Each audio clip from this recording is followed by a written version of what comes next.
canto Maria, serva preferida, mãe do meu Senhor, mãe do meu Salvador. Maria, cheia de graça e consolo, venha caminhar com teu povo, nossa mãe sempre será. Maria, cheia de graça e consolo. Em nome do Pai, do Filho e do Espírito Santo. Amém. Vocês estão bom, né? Então vamos continuar nossa conversa sobre o credo niceno-constantinopolitano, os artigos de nossa fé católica.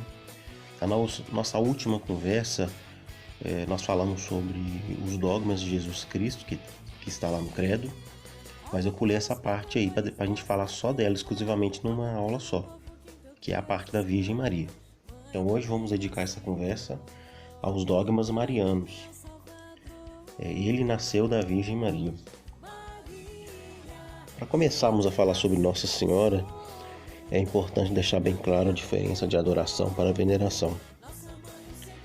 Nós, como já foi dito, nós não adoramos Maria, não adoramos Nossa Senhora de forma alguma, porque Nossa Senhora não é deusa.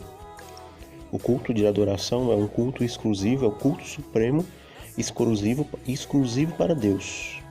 Lembrando que Deus, Pai, Filho e Espírito Santo. Veneração é amor, é respeito, é admiração. Então se alguém falar para você assim, olha, vocês católicos adoram Maria, você pode falar convictamente, não, nós não adoramos Maria. Nós a veneramos, nós a respeitamos, a amamos, né? Pedimos a sua intercessão. Então ficou meio desfocado, mas eu vou ler para vocês. Venerar é ter um respeito muito grande por alguém. Não por ser Deus, mas por ter uma relação muito próxima com Deus. E quem é que teve uma relação mais próxima com Deus, senão Nossa Senhora, né? Ora, se até a terra onde Jesus pisou é santa, a gente chama de terra santa, imagina o ventre que Jesus foi gerado, né? Imagina Maria. Se aquela passagem, né, que uma mulher toca na orla do manto de Jesus, não tocou nem em Jesus, tocou na roupa de Jesus, e ela já chamou a atenção de Jesus, já conseguiu a sua cura através daquilo. Imagina Maria, né, que Jesus foi gerado no ventre de Maria. Então, a adoração é o culto supremo, dado somente a Deus. Lembrando que Deus é Pai, Filho e Espírito Santo. Nós católicos só adoramos a Deus. Só Deus recebe esse culto. Abaixo da adoração está a veneração. Veneração é um respeito, né? Um amor, uma amizade, podemos dizer também, mas não adoração. A veneração, todos os santos e anjos estão nessa parte aqui da veneração. Só que todos os santos, a igreja já canonizou mais de 22 mil santos. Todos eles são venerados, assim como os anjos. Porém, dentre todos esses santos, 2 têm um lugar de destaque, como nós também já vimos. São José, por ter sido pai adotivo de Jesus, por ter cuidado de Jesus, por ter ensinado uma profissão a Jesus, e por aí vai, recebe o primeiro culto de veneração. Veneração é igual a dulia. Dulia e veneração é a mesma coisa, são sinônimos. Então São José, castíssimo esposo de Maria, recebe o culto de protodulia, ou seja, proto vem de primeiro, a primeira adoração. E acima de José, acima de todos os santos e anjos, aparece Maria, aparece Nossa Senhora. Não é para menos, né? Ela gerou Jesus em seu ventre, ela disse sim. Na verdade, então ela recebe também o culto de veneração, também o culto de dulia, só que ela recebe hiperdulia, ou seja, super adoração. Super veneração. Adoração não, adoração a Deus. Certo? Então esse é o culto dado a Nossa Senhora. Vamos falar também um pouco sobre as aparições de Nossa Senhora, as revelações particulares. Aqui nesse quadro tem algumas, né, que aconteceu. Nós acreditamos que Deus pode sim permitir que Nossa Senhora ou até algum santo faça uma aparição para fazer um alerta, para mandar uma mensagem, para ajudar na caminhada, né? E Nossa Senhora, de fato, fez isso várias vezes. Todas as aparições de Nossa Senhora é de livre aceitação. Ou seja, nenhuma delas faz parte do depósito da fé, faz parte dos dogmas da fé. Não. É claro que por ser de livre aceitação, não quer dizer também, gente, que a gente tem que ser insensível, né? Algumas aparições são muito dignas de fé. Por exemplo, essa aqui, ó, Nossa Senhora de Guadalupe. Essa imagem que apareceu na roupa do índio, lá no México, ela existe até hoje e a ciência não consegue explicar até hoje, porque essa tinta, entre aspas, que aparece nesse manto, não faz parte do planeta Terra. Por isso que eu falei entre aspas, a gente fala tinta, mas os cientistas não sabem dizer de onde isso vem. É uma coisa fora da Terra. E também, essa tinta, entre aspas, não encosta no tecido. E as pupilas dessa imagem também, elas dilatam, como se a pessoa estivesse de fato viva. Então, é uma coisa extraordinária. Aqui também Nossa Senhora de Lourdes apareceu para Santa Bernadette e pediu para ela fazer um buraco lá onde ela estava para gerar uma fonte. De fato, a fonte apareceu e jorra até hoje, lá na França. E por aí vai, várias manifestações de Maria para o seu povo. Então a gente também não pode ser insensível, mas para a gente entender a doutrina, eu preciso te dizer que nenhuma aparição de Maria é de aceitação obrigatória. Nenhuma aparição de Maria é dogma de fé. Um católico pode duvidar de uma aparição sem problema nenhum, sem problema para a sua fé. Não é verdade? Quando acontece uma aparição, alguma manifestação, qual é o procedimento? É chamado o bispo, é passado para o bispo o que está acontecendo e começa-se uma investigação sobre as aparições. Essa aparição ela pode ser reconhecida ou não reconhecida. Quando a igreja não reconhece uma aparição, o católico fica proibido de visitar ou prestar culto a tal revelação. Então a igreja não vai reconhecer uma aparição quando a igreja percebe que tem coisas ali que está em desacordo com a doutrina católica. Como as aparições não fazem parte do depósito da fé, ou seja, não pode mudar nada de nossa fé, quando o vidente diz alguma coisa que contradiz a santa doutrina, aquela aparição não é reconhecida. Como, por exemplo, se o vidente, isso está acontecendo em São Paulo, tem um vidente que diz que vê Nossa Senhora todo dia, mas que não vai à missa, que não aconselha ninguém a ir à missa, então pronto, essa aparição não é reconhecida, porque está contradizendo a fé. Agora, se a aparição foi estudada e nada contradizer a santa doutrina, e pelo contrário, fazer bem ao povo, né? Ter frutos de conversão, de espiritualidade, por aí vai, essa aparição pode ser reconhecida. Quando a igreja reconhece uma aparição, o fiel fica livre para aceitar ou não. Então, quando a igreja reconhece, você pode ir lá no local, você pode pedir a intercessão daquela santa que apareceu, mas você continua livre, não faz parte do depósito da fé. A pessoa pode não acreditar em uma aparição. Essa imagem que está aí é aqui do Brasil, é de Pernambuco, as aparições de Simbres, lá em Pesqueira. Eu ia até lá esse ano, estava com a passagem comprada já, mas aí começou essa pandemia, tive que cancelar. E a Nossa Senhora apareceu para 2 crianças, né? Aí o padre foi lá onde Nossa Senhora estava aparecendo e ele falou assim para as meninas: eu posso fazer algumas perguntas para Nossa Senhora? Falou: pode. Aí o padre era alemão. O padre fez mais de 90 perguntas, acho que 95, 96. Ele fez as perguntas em alemão e em latim. E as meninas, acho que é menos de 10 anos, era impossível elas saber aquelas coisas. E todas as respostas foram corretas. Então a gente vê que tem algo extraordinário. Então a gente não podemos ser insensíveis e podemos sim acreditar em várias aparições de nossa Mãe do Céu. Bom, até agora eu falei para vocês o que nós não somos obrigados a acreditar.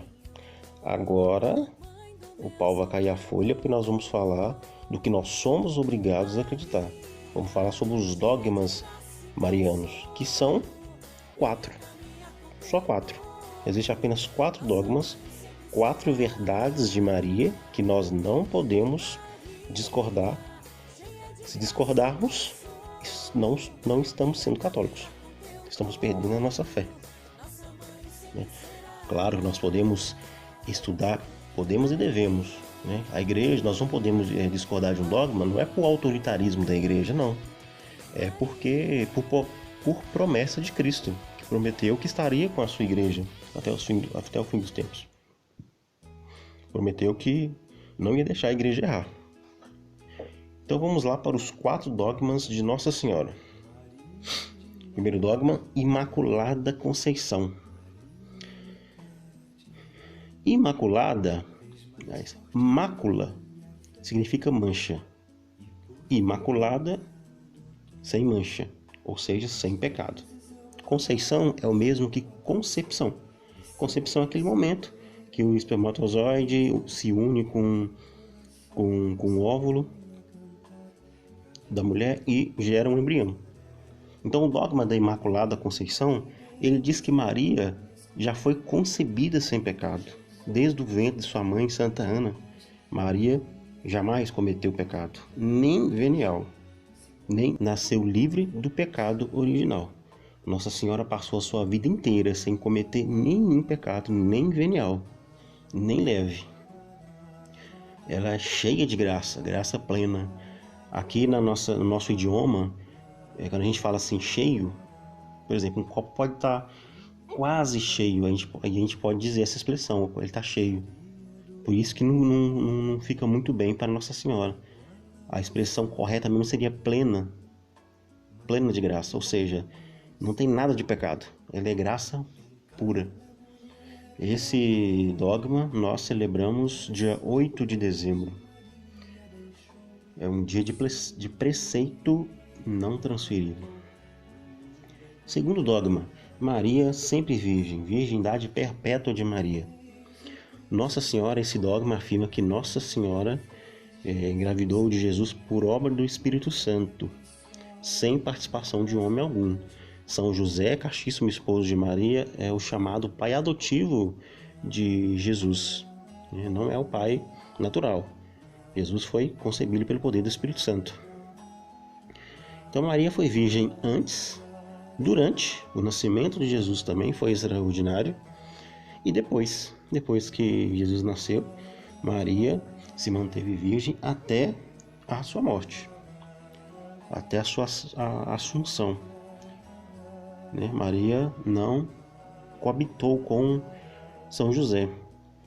Nas passagens bíblicas que falam sobre os irmãos de Jesus, algumas pessoas falam, pode ser filhos de José? Não, na verdade é questão de idioma, O grego não tinha a palavra primo, então os primos eram chamados irmãos, certo? Então esse dogma fala sobre a virgindade perpétua de Nossa Senhora. Depois a maternidade divina. Maria é mãe de Jesus por inteiro. Jesus é 100% Deus e 100% homem. Então Maria não é mãe apenas da parte humana de Jesus, não. Ela é mãe também da parte divina. Por isso nós dizemos, Santa Maria, Mãe de Deus. Nós estamos dizendo tipo assim, Maria, tu que é mãe de Deus, quem pode mais do que a Senhora, que é mãe de Deus? Rogai por nós, agora e na hora de nossa morte. Então Maria, Mãe de Deus.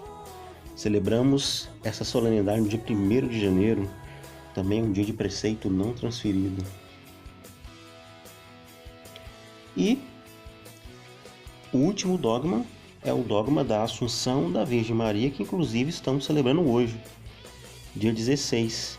É por isso que quem foi à missa ontem ou hoje, você viu que o padre Paulo estava de branco. Hoje, no caso, domingo, né? Que eu tô fazendo essa gravação, tô gravando esse vídeo domingo, dia 16.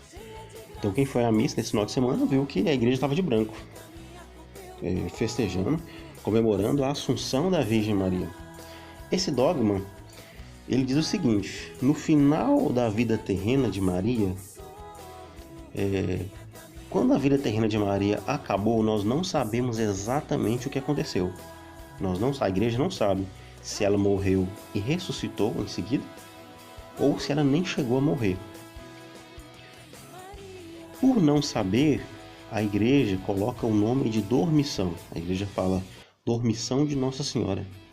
Aqui na nossa igreja, Nossa Senhora da Ajuda, naqueles vitrais, no último ou penúltimo, tem a dormição de Nossa Senhora.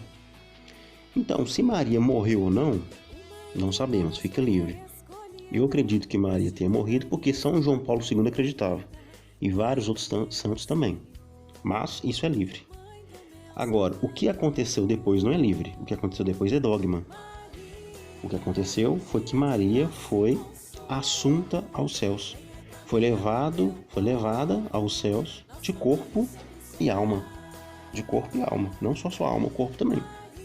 Então no céu tem um corpo feminino, igual de vocês meninas. E tem um corpo masculino também, igual os nossos meninos, que é o de Jesus, e tem o de Maria. Todos os outros que estão no céu estão apenas com a alma, esperando o último dia, esperando a ressurreição dos corpos. Maria não, já está lá com o seu corpo. Esse é o dogma da Assunção da Virgem Maria, que comemoramos hoje, dia 15 de agosto, porque é um dia de preceito transferido. Então, dia 15 de agosto, no caso ontem, sábado, transferido para hoje, domingo, dia 16. Então, recapitulando, existem apenas 4 dogmas, 4 verdades que nós temos que acreditar sobre Maria. Ela é mãe de Deus, verdadeira mãe de Deus. Ela foi concebida sem pecado original, nunca cometeu pecado, nem leve, nem venial. Sempre foi virgem, antes, durante e depois. E no final da sua passagem aqui na Terra, ela foi assunta aos céus de corpo e alma. Então Nossa Senhora recebe um culto todo especial, culto de hiperdulia. Todas as igrejas católicas do mundo devem ter uma imagem de Nossa Senhora, né? Não é uma devoção opcional, como é de São Pedro, São Sebastião, que a gente escolhe, né, tal. Maria não. Maria é a mãe da igreja. Nós sempre temos que nos recorrer a Maria. Então, gente, que a gente tem uma devoção a Maria toda especial, né? Quem puder rezar o texto todo dia, rezar a ladainha, rezar o ofício de vez em quando, se consagrar a Maria, porque Maria é uma grande advogada. E vai ajudar muita gente a chegar ao céu, muita gente a receber as misericórdias de Deus. Certo? Então, como de costume, vou deixar algumas perguntas aí, mas antes vou deixar algumas frases de alguns santos sobre Nossa Senhora, certo? Então, até a próxima. Fiquem com Deus. Ave Maria, cheia de graça, o Senhor é convosco. Bendita sois vós entre as mulheres, bendito é o fruto do vosso ventre, Jesus.